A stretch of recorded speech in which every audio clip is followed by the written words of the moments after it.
Welcome back, West Michigan. I'm Lynda Balkema, and you are watching Alive and Well.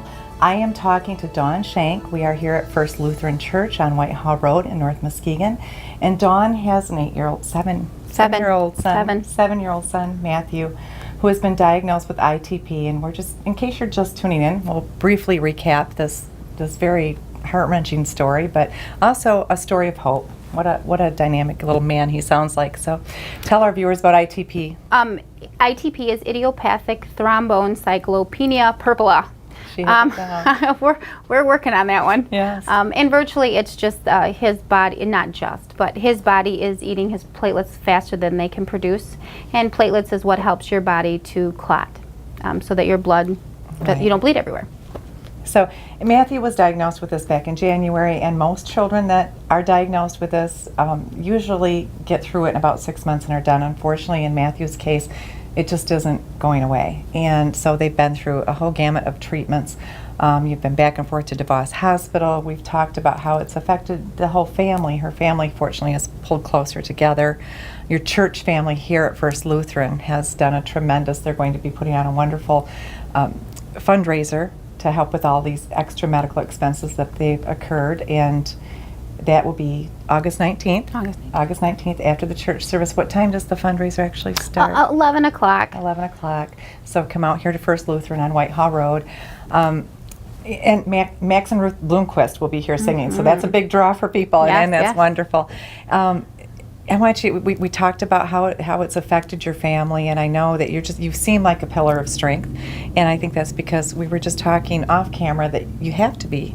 You really don't have external family support that's blood related. You don't have grandparents in town. No. And you know, and we have been blessed, and we talk a lot about the fact that without our congregation, without these folks here, we would not be able to have been as strong. They're not our family. They're not our blood family. Right. But they really have stepped up to the plate, and they really have helped us get through this. They don't have to be here for us. I don't know how people do this when they don't have that support system. Right. Any child that is sick, it takes a lot out of you. This is just an extremely saddened time in our life. It's a tough time, and we've talked about also that mothers and fathers deal with this differently. This is a mom. They've done everything right. You told me you breastfed for 3 years, all of your children, and the healthy antibodies, everything that you should do. Idiopathic means there is no known cause, so there is nobody's fault, no rhyme or reason. We have no idea why children contract this disease, and it's not real common. It's rare. But it's more common than some people realize, and you do have to be able to feel that you can take your child in, especially if they're showing bruising. Not the typical, we're not talking when your kid bumps their legs and they get those bruises, because many kids have bruised up legs. But in your son's case, he was bruised where his seat belt went. He was bruised where his belt from his pants. And when you notice those types of bruising, don't panic, but please take your child in. Well, and I think preventative, we talked a little bit about this. Preventative medicine is so important, and this is an autoimmune deficiency. They look at ITP as something that, they don't know why this happens, most definitely. They don't understand that. But if you have lupus, or if you have diabetes, or if you have long-term medical illnesses within your family, it's so important that you make sure that you're doing the preventative measures to make sure you're taking care of your children. That's one of the most important things.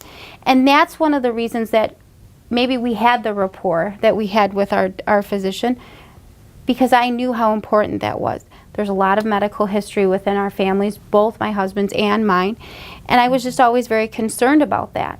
I really fear for those people that don't have that support and don't have that ability.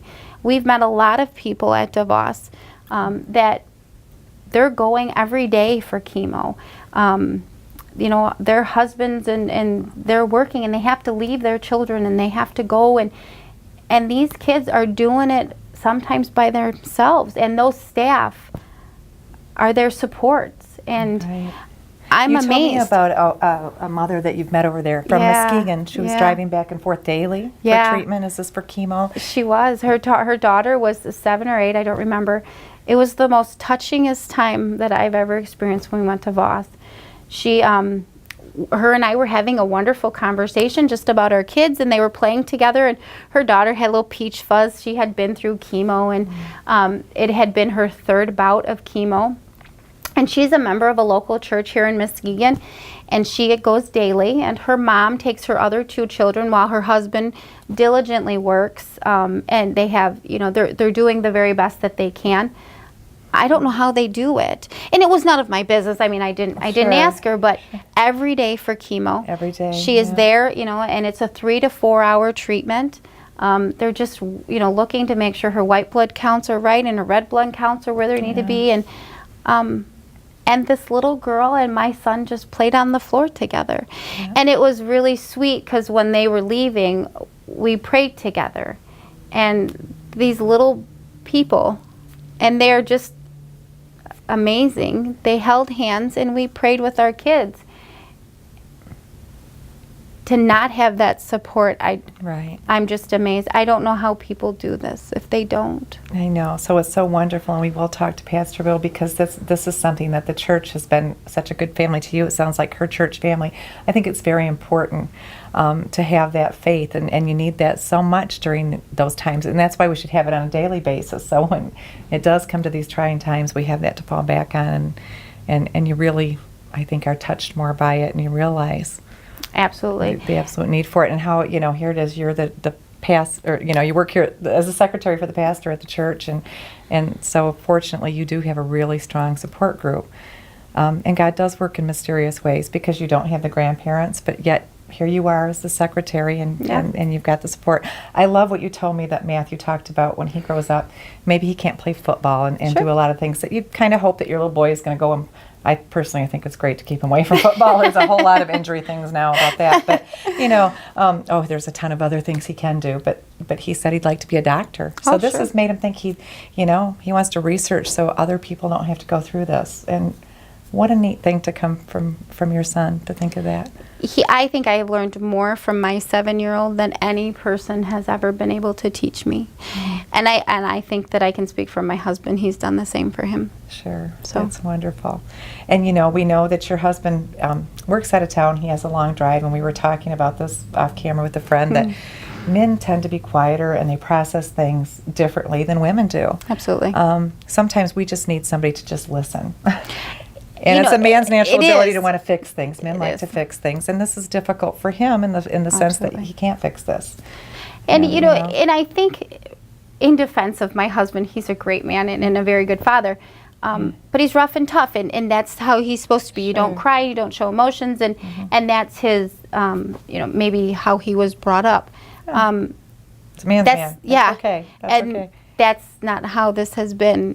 He's had to really reevaluate his position, because I want my son to know that it's okay that he cries, and it's okay that he's sad and he's upset about this, because it is sad and it is upsetting.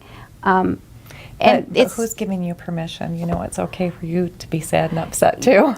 This woman's a pillar of strength, and I hope that you were talking earlier that you feel sometimes near the breaking point, and that's a very natural feeling. And I think you have to give yourself permission sometimes to just have that. But also, I think the fact that you're going to school and you're staying busy and you're doing all these, you're such a great mom. You're being strong now because you have to be. And it's your defense mechanism that has kicked in and done that. And, I'm so glad that you do have this community surrounding you. But what a great mom and what a great story. Thank you so much for telling this. And is there anything you'd like to say to our viewers? Because we do want to get Pastor Bill on here for a few minutes. And we're also going to have your pediatrician, who has helped you greatly. We're going to do a segment with her. But anything you'd like to tell viewers about what they should look for? If anything, I really hope that people make sure you hug your child and love your child every day. Matthew isn't going anywhere. I don't foresee that, and we're going to beat this. I definitely know that. But reevaluate your priorities and get your child seen, and make sure that if you are concerned at all, use your instincts. They're so important. Thank you. Thank you very much. He is going to get through this. That's right. We've got a community praying for Right. this little boy, and he's going to get through this. Thank you, and stay with us.